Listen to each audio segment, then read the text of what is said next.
Hello friends, welcome back to my channel Raj education centre. आइए सीखते हैं यहाँ पर क्लास 10th की मैथमेटिक्स को।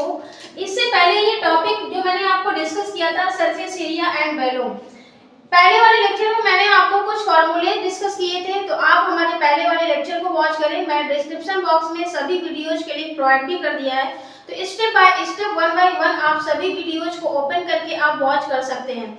और किसी भी स्टूडेंट्स को कोई भी डाउट है या कोई भी क्वेरी है तो हमें कमेंट करके जरूर बताएं। और जो भी बच्चे बोर्ड एग्जाम की प्रिपरेशन कर रहे हैं या बोर्ड एग्जाम देना चाहते हैं, उन सारे स्टूडेंट्स के लिए बहुत ही इंपॉर्टेंट लेक्चर है। अब हमें उसी टॉपिक से रिलेटेड आपको प्रैक्टिस सेट कराना है। जो भी क्वेश्चंस क्योंकि बोर्ड एग्जाम में पूछे जाते हैं उनसे रिलेटेड आपको सारी क्वेरीज क्लियर होना चाहिए। तो ये आपको क्वेश्चन यहाँ पर दिया गया है। पहला क्वेश्चन है यहाँ पर, 5 सेंटीमीटर भुजा वाले 3 घर परस्पर सिरे जोड़े जाते हैं। इस प्रकार प्राप्त घनाभ का पृष्ठीय क्षेत्रफल ज्ञात करना है। यानी कि जो हमारा घन बनता है उसमें आपको एक घनाभ भी बन के तैयार हो जाता है। और ये घन में क्या होता है कि इसमें सारी लंबाई, चौड़ाई और ऊंचाइयां जो होती हैं वो बराबर होती हैं। तो ये 3 परस्पर घन है जो कि तीनों को जोड़ने के बाद में आपका एक घना बन के तैयार होता है। तो यहाँ पर आपको हम 3 पहले घन ले लेते हैं और घन लेने के बाद में आपका एक घना बन के तैयार होता है, जिसकी आपके 5 सेंटीमीटर इन सब का क्या है, लंबाई और चौड़ाई, ऊंचाई दी हुई है। तो यहाँ एक और घन आप बना सकते हो। घन, ये आपका एक घन बन के तैयार हो जाता है। और ये 5 सेंटीमीटर इसकी भी आपकी ये लंबाई है। आपको दिख रहा है कि ये एक पूरा जो घन है, छोटे छोटे 3 घन बने हुए हैं, 1 2 और 3, और इनसे एक घना बन के तैयार होता है। तो ये जो आपका दिया गया है लंबाई है और ये आपकी क्या है, चौड़ाई है, और ये आपकी ऊंचाई दी हुई है। तो हमें घनाभ में क्या होता है कि लंबाई, चौड़ाई और ऊंचाई तीनों होती हैं। तो इसमें आपको सबसे पहले ये पता होना चाहिए कि लंबाई क्या है, चौड़ाई क्या है और ऊंचाई क्या है। तो सबसे पहले आपको लंबाई निकालना है। तो लंबाई आपको दिख रहा है यहाँ से लेकर के यहाँ तक की ये लंबाई है। तो यह रीच कर लो, कितना आ जाएगा, 15 सेंटीमीटर आ जाएगा। और ये जो चौड़ाई है बी, वो कितनी रहेगी, 5 सेंटीमीटर रहेगी। और ये आपका क्या रहेगा, ये आपका 5 सेंटीमीटर ही रहेगा, क्योंकि ऊंचाई आपकी सेम है, लंबाई में केवल परिवर्तन आएगा। क्योंकि 3 घन आपस में जोड़ना है, तीनों घनों को जोड़ना है, तब एक घनाभ बन के तैयार होता है। तो यहाँ पर LBH, L आपकी क्या है, ये लंबाई है, और ये आपकी क्या है, चौड़ाई है,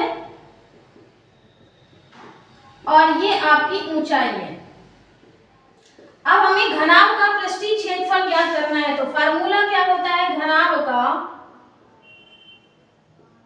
पृष्ठीय क्षेत्रफल।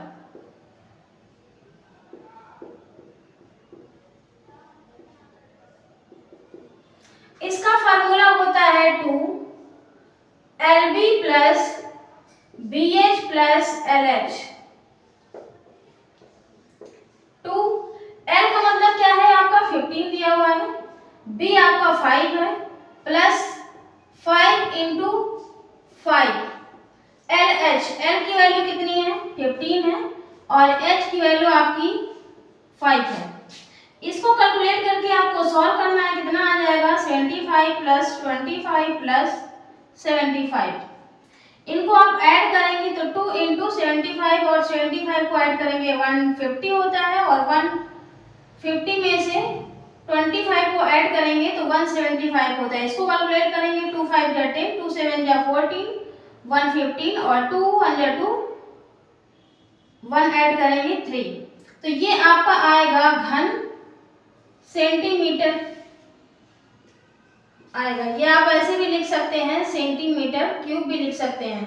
तो ये पहले क्वेश्चन का आंसर आपका पृष्ठीय क्षेत्रफल का आया है 350 घन सेंटीमीटर, या आप लिख सकते हैं 350 सेंटीमीटर क्यूब। क्वेश्चन आपका ये दिया हुआ है सेकंड नंबर का, एक लोहे का एक बेलनाकार पोल जिसके आधार का व्यास 26 सेंटीमीटर है तथा ऊंचाई 240 सेंटीमीटर है, जिसके ऊपर एक दूसरा बेलन जिसके आधार की त्रिज्या 10 सेंटीमीटर है तथा ऊंचाई 66 सेंटीमीटर है। बेलनाकार पोल का द्रव्यमान ज्ञात करना है, जहां 1 सेंटीमीटर लोहे का द्रव्यमान 8 ग्राम है।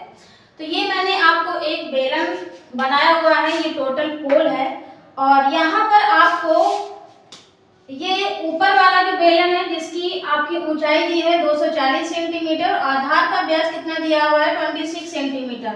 तो यहाँ से आर कितनी निकल के आ जाएगी दोस्तों, 13 सेंटीमीटर आ जाएगी। और उसके बाद में दूसरा बेलन उसी के ऊपर रखा हुआ है जिसके आधार की त्रिज्या कितनी दी है 10 सेंटीमीटर। इसको हम R1 ले लेते हैं और इसको R2 ले लेते हैं, जो कि 10 सेंटीमीटर ऑलरेडी से दिया हुआ है। और उसकी ऊंचाई कितनी दी हुई है, यहाँ से लेकर के इसकी जो ऊंचाई है वो दी हुई है आपकी 66 सेंटीमीटर। H2 इसको ले लेते हैं तो 66 सेंटीमीटर, और ये आपकी क्या है H1 है जो 240 सेंटीमीटर दी हुई है। तो हमें पोल का, बेलनाकार पोल का द्रव्यमान ज्ञात करना है। तो सबसे पहले हमें पहले वाले बेलन का आयतन निकालना पड़ेगा, फिर दूसरे वाले बेलन का आयतन निकालना पड़ेगा, दोनों को ऐड करना है। ऐड करने के बाद में जो भी आपका द्रव्यमान दिया है उससे मल्टीप्लाई करना है। तो सबसे पहले कॉन्सेप्ट समझ लिया है, अब इसे सॉल्व करते हैं। तो यहाँ लिखते हैं बेलनाकार पोल का आयतन V is equal to V1 plus V2। दोनों बेलन का यहाँ पर आयतन निकालेंगे। तो पहले वाले का हमारा क्या होता है पाई R स्क्वायर H, यानी कि R1 यहाँ पर और H1, ये हमारे पहले बेलन का हो जाएगा। और दूसरा आपका हो जाएगा V2 पाई R2 का स्क्वायर H2। तो V is equal to V1 plus V2। इसमें आप वैल्यू रख देंगे पाई R1 स्क्वायर H1 पाई R2 स्क्वायर H2। पाई की वैल्यू आपको लेना है 3.14 इंटू R1 का स्क्वायर क्या है दोस्तों, R1 की वैल्यू है आपकी 13, तो 13 का स्क्वायर इंटू H की वैल्यू है आपकी 240 प्लस पाई की वैल्यू यहाँ पर 3.14 इंटू R2 की वैल्यू कितनी दी हुई है 10 सेंटीमीटर, तो 10 का होल स्क्वायर इंटू H2 की वैल्यू है आपकी 66। इसको आप सॉल्व करते हैं तो क्या आता है दोस्तों 27358.4 प्लस अगला आपका आता है यहाँ पर 2724। अब दोनों को ऐड करेंगे तो कितना आ जाएगा 14808.4 घन सेंटीमीटर। ये तो आ गया बेलनाकार पोल का आयतन। अब हमें इसमें कह रहा है कि 1 ग्राम लोहे का द्रव्यमान 8 ग्राम है। तो हमें क्या करना पड़ेगा, यहाँ पर निकालना पड़ेगा M equal to V into D. ये D आपका क्या है द्रव्यमान है और V आयतन है, तो 14808.4 इंटू 8, और ये ग्राम में दिया हुआ है तो हमें क्या करना है किलोग्राम में कन्वर्ट करना है। तो ये आपका ग्राम में आया, किलोग्राम में कन्वर्ट करने के लिए हमें 1000 का डिवीजन करना पड़ेगा। पहले इसे मल्टीप्लाई कर लेते हैं। तो मल्टीप्लाई करने के बाद आपका जो वैल्यू आता है 1,184,659.2, ये आपका आया ग्राम में, ग्राम। अब हमें किलोग्राम में कन्वर्ट करना है तो सबसे पहले इसमें 1000 का डिवीजन कर देंगे, तो ये वैल्यू आ जाएगी 11,846,592, यानी कि 3 अंक बाद दशमलव यहाँ लग जाएगा तो ये आ जाएगा इतना किलोग्राम, और यही आपका आंसर होगा। सेकंड क्वेश्चन भी आपका इसी तरह से सॉल्व किया है और बहुत ही आसान क्वेश्चन है, बस केवल आपको कॉन्सेप्ट आपको याद रखना है। ठीक है, क्वेश्चन नंबर 3 में दिया हुआ है एक बेलनाकार ठोस जिसके दोनों सिरे अर्धगोले के आकार जैसे हैं, यदि ठोस की संपूर्ण लंबाई 104 सेंटीमीटर तथा दोनों के प्रत्येक अर्धगोले की त्रिज्या 7 सेंटीमीटर है तो 2 मीटर प्रति डेसीमीटर स्क्वायर यानी कि 2 रुपए प्रति डेसीमीटर स्क्वायर की दर से इसके पृष्ठ को पॉलिश करने का खर्च ज्ञात करना है। तो यहाँ पर सबसे पहले एक फिगर बना लेते हैं। तो फिगर देखते हैं कैसा बनेगा। एक बेलनाकार है, यहाँ पर एक ये बेलन मैंने बना लिया है और यहाँ अर्धगोला जैसा यहाँ पर ऐसे बना हुआ है, ऐसे। इसमें कह रहा है कि बेलनाकार है और उसमें ऊपर और नीचे दोनों में अर्धगोले के आकार के जैसे है। तो ये मैंने अर्धगोला बना लिया है जो कि आप ऐसे इसको कर सकते हैं, इस तरह से। अब यहाँ पर ये इसका रेडियस होगा और यहाँ इसका रेडियस होगा। इसकी त्रिज्या कितनी दी हुई है? 7 सेंटीमीटर दी हुई है, 7 सेंटीमीटर। और क्वेश्चन में कह रहा है कि संपूर्ण लंबाई यानी कि अर्धगोले के साथ साथ ये यहाँ से यहाँ तक की जो लंबाई है वो कितनी दी हुई है? 104 सेंटीमीटर यहाँ पर दी हुई है, 104 सेंटीमीटर। तो हमें सबसे पहले बेलन की ऊंचाई ज्ञात करना पड़ेगा। तो यहाँ से लेकर के यहाँ तक की हमें ऊंचाई ज्ञात करना है।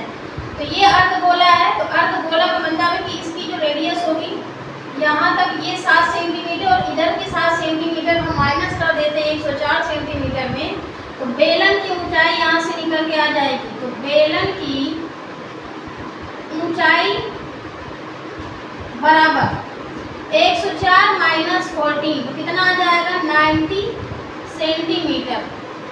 ये आपकी आ गई बेलन की ऊंचाई। और रेडियस हमारे पता है पहले से, बेलन की रेडियस और अर्धगोले की रेडियस सेम है। तो सबसे पहले हमें सॉल्यूशन इसका लिखना है। क्या लिखेंगे? पॉलिश कराने का वक्रपृष्ठ यानी कि हमें निकालना है दोनों का। तो यहाँ पर लिखेंगे एरिया, एरिया ऑफ पॉलिश।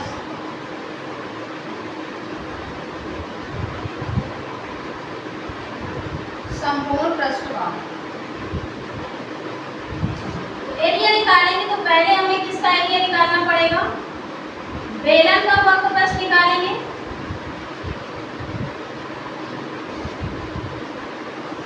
और दोनों अर्धगोले का वक्रपृष्ठ 2 इंटू अर्धगोले का वक्रपृष्ठ।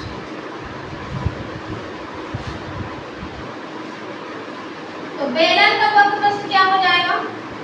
2 पाई RH होता है और संपूर्ण यानी कि अर्धगोले का वक्रपृष्ठ क्या होता है? 2 इंटू दोनों को निकालना है तो 2 पाई अर्धगोले का होता है 2 पाई R²। इसी फार्मूले में आपको रखना है 2 इंटू 22/7 और R की वैल्यू भी आपकी 7 दी है। H की वैल्यू यहाँ पर 90 रखेंगे क्योंकि बेलन की ऊंचाई हमने निकाला हुआ था। और 2 इंटू 22/7, R की वैल्यू आपकी 7 इंटू 7। इसको 7 से ये 7 कैंसिल हो जाएगा, ये 7 से ये 7 कैंसिल हो जाएगा।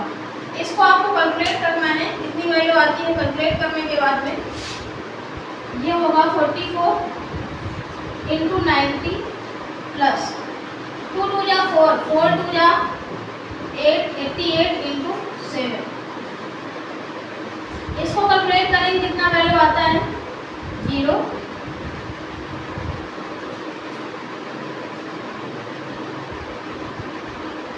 39 प्लस 7 8 जा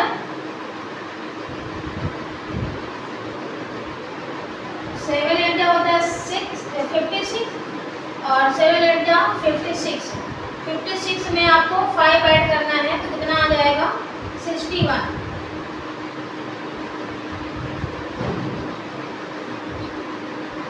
अब इनको ऐड करेंगे कितनी वैल्यू आ जाएगी? 6 7 5 इतना आ जाएगा। ये आएगा सेंटीमीटर।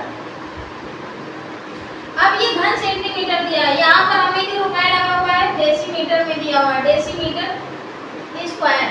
तो हमें पहले से पता है कि 10 सेंटीमीटर इक्वल टू होता है 1 डेसीमीटर के, डेसीमीटर के होता है।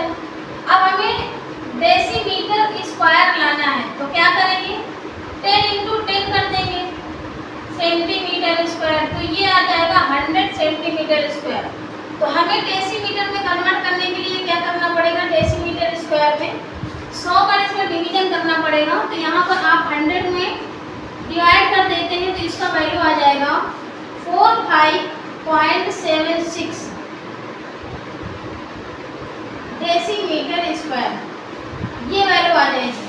अब कह रहा है कि 2 रुपए लगता है इसमें, तो 2 रुपए का हमें क्या करना है, इसमें मल्टीप्लाई करना है। तो क्या आ जाएगी वैल्यू दोस्तों 45.76 इंटू 2। जो खर्चा आपका लगेगा, जो आंसर आपका आएगा यही आएगा।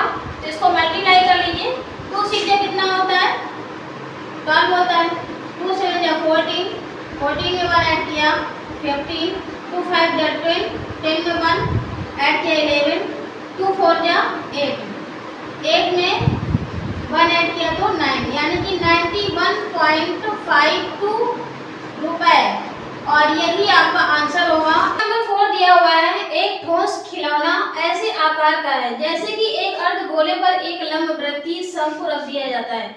ये मैंने फिगर बनाया हुआ है, ये एक लंबवृत्तीय शंकु है और इस अर्धगोले पर ये रखा हुआ है। शंकु की ऊंचाई 2 सेंटीमीटर है, शंकु की ऊंचाई 2 सेंटीमीटर है और आधार का व्यास 4 सेंटीमीटर है, यानी कि इसका व्यास कितना है 4 सेंटीमीटर है, तो रेडियस कितनी निकल के आ जाएगी 2 सेंटीमीटर। इस खिलौने का आयतन ज्ञात करना है। यदि खिलौने के परिगत लंबवृत्तीय बेलन है, अब इसके परिगत मतलब उसके बाहर से लंबवृत्तीय एक बेलन बनाया गया है जिसकी ऊंचाई कितनी दी गई है 4 सेंटीमीटर दी गई है। अब हमें क्वेश्चन में क्या करना है, ये 4 सेंटीमीटर मैंने ऐसे ही निकाला है क्योंकि 2 सेंटीमीटर ऑलरेडी से यहाँ पर दिया है और 4 सेंटीमीटर ये आपकी ऐसे निकल के आएगी क्योंकि यहाँ से लेकर के यहाँ तक की जो डिस्टेंस होगी वो 2 सेंटीमीटर और होगी। तो ये हमारी जो बेलन की ऊंचाई निकल के आएगी दोस्तों, यहाँ से ये आपकी हो जाएगी बेलन की ऊंचाई, ये 4 सेंटीमीटर निकल के आएगी h'। अब हमें खिलौने का आयतन ज्ञात करना है, तो सबसे पहले यहाँ पर लिखेंगे खिलौने का आयतन, खिलौने का आयतन इज इक्वल टू, पहले किसका लिखते हैं शंकु का आयतन प्लस अर्धगोले का आयतन,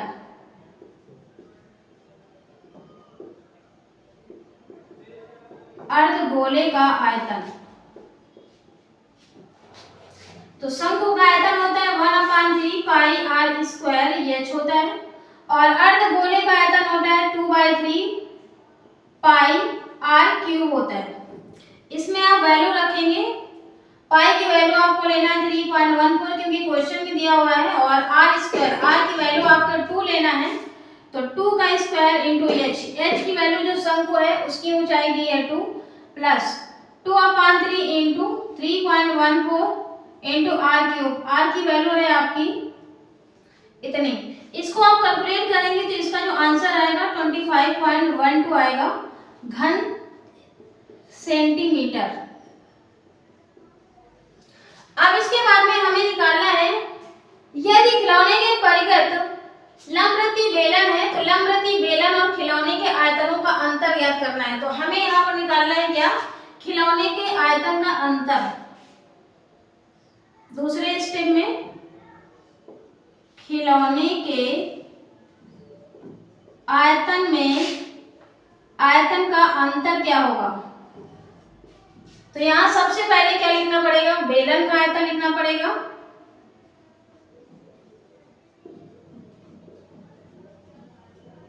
माइनस, ये हमारा जो खिलौने का आयतन है उससे माइनस करना है,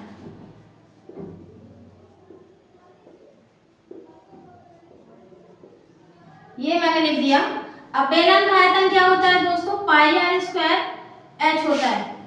और माइनस ये हमारा खिलौने का आयतन है, इसको माइनस कर देंगे 25.12। इसमें वैल्यू रख दीजिए 3.14 इंटू आर की वैल्यू कितनी दी हुई है आपकी 2 हो जाएगी, तो 2 का स्क्वायर इंटू एच। बेलन का आयतन कितना दिया हुआ है, सॉरी बेलन की ऊंचाई कितनी दी हुई है 4 लिख देंगे माइनस 25.12। इसको आप कैलकुलेट करेंगे तो ये आ जाएगा आपका, ये आएगा 50.24 माइनस 25.12। इसको सब्ट्रैक्ट करेंगे दोस्तों तो आ जाएगा आपका 25.12 घन सेंटीमीटर।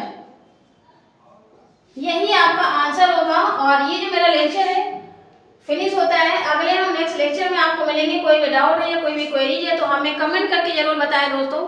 और ज़्यादा से ज़्यादा शेयर करें, सब्सक्राइब करें और ज़्यादा से ज़्यादा आप प्रमोट करें ताकि हम आपको नई नई इन्फॉर्मेशन और बेसिक ट्रिक्स आपको बता सकें मैथमेटिक्स में। तो थैंक यू सो मच और विश यू ऑल